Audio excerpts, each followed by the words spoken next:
My jaw was jammed with the stiffening of terror. I could neither shout nor breathe, staring, mad-eyed, at the thing inhabiting the wall. There was a hole in the plaster, red and black like a wound in the side of a rotting animal, pulsing with an unnatural light and moist, slippery shadow. I saw a quantity of throbbing meat in that strange aperture, layers of it shifting together in a tide of visceral decay. A blue eye rolled outwards, looking up at me in what I suppose was recognition. It was alive, I realized. Alive, and moaning in tortured spasms. "What the hell is that?" I asked in a rough whisper. "Mum, what am I even looking at?" "I told you," my mother said, swaying tipsily against the door. "It's your dad."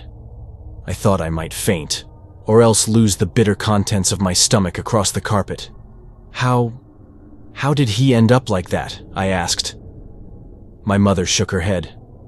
"I don't really understand it myself, but that gap in the wall made him that way.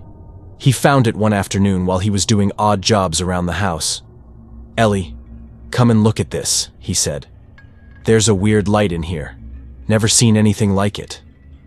I went to look, and it scared me. It made me think of dead stars you see in space documentaries, the way they eat up planets and all that whiteness. 'Get rid of it,' I said. 'Board it up and leave it alone.'